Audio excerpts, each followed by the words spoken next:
राव जी, जो आपने आज कई सवाल उठाए हैं, खासतौर से कर्मचारी और कंपनियों को लेकर के, क्या मांग है?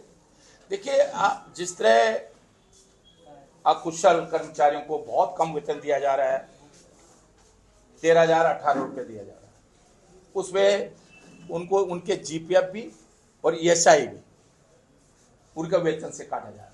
इस 13,000 में कटा जा रहा है।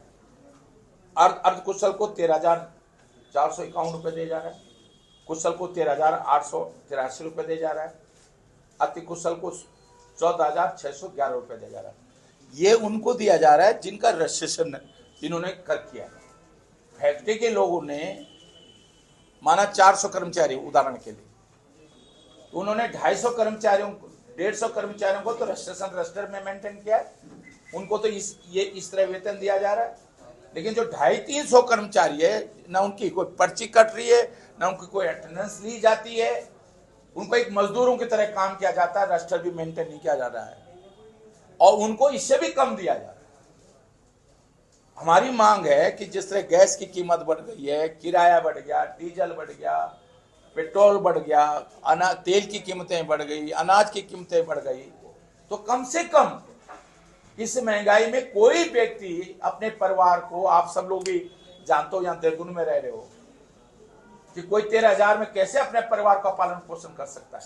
तो कम से कम 20,000 अकुशल जो व्यक्ति है, कर्मचारी है फैक्ट्रियों में, उसको 20,000 वेतन मिलना चाहिए, 23,000 अर्धकुशल को मिलना चाहिए, 25,000 कुशल को मिलना चाहिए। यह हमारी मांग है कांग्रेस की ओर से, इंटक की ओर से।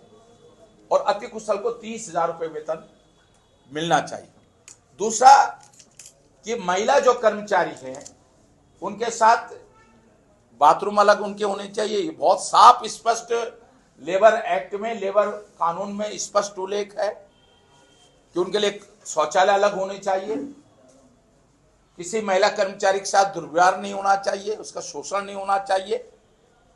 जिस तरह शिकायतें आ रही हैं, और मुझे आज श्रम विभाग के बहुत जिम्मेदार अधिकारियों ने कहा कि हमने किसी एचआर को इसलिए हटाया कि उसके खिलाफ तमाम महिला कर्मचारियों ने शिकायत की। हमने उनके मैनेजमेंट को कहा, मैनेजमेंट ने आज कल उसको नौकरी से हटा दिया, सेलेक्ट हुई। अब यह तो एक उदाहरण है, मैं कह रहा हूं। तो मैं इसलिए कि जो श्रमिकों की जो विशेष करके समय समय पर इनके शिविर लगाया जाए। श्रम विभाग 2016 के बाद श्रम विभाग का जो निरीक्षण होता था फैक्ट्रियों में, वो बंद हो गया। शिकायत पर लेबर कमिश्नर से परमिशन लेके ही कोई लेबर इंस्पेक्टर फैक्ट्री में एंट्री कर सकता है। इसके कारण भी फैक्ट्री मैनेजमेंट मनमाने तरीके से श्रमिकों का शोषण कर रहा है। हमारी बहुत स्पष्ट मांग है कि श्रमिकों का शोषण बंद होना चाहिए। अगर वो 8 घंटे से अधिक उनसे काम लिया जाता है, उसको अलग से वेतन दिया जाना चाहिए, उसका अलग से मानदेय उनको दिया जाना चाहिए। दूसरा कि छुट्टियां भी मिलनी चाहिए।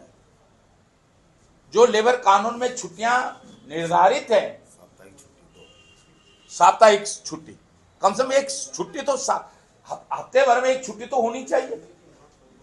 चाहे आप संडे के दिन करो, चाहे किसी और दिन करो।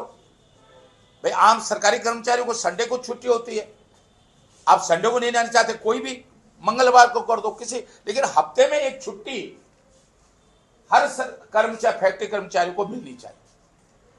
तो ये सारी मांगे, और एक मैनेजमेंट, प्रदेश सरकार, केंद्र सरकार एक बार फैक्ट्री के जो मालिक है, मैनेजमेंट है, और मजदूरों के जो संगठन, चाहे भारतीय मजदूर संघ है, चाहे इंटक है, चाहे हमारे कम्युनिस्टों के मजदूर संघ है, वो सब बैठकर एक बार बातचीत करके इसका रास्ता निकलना चाहिए।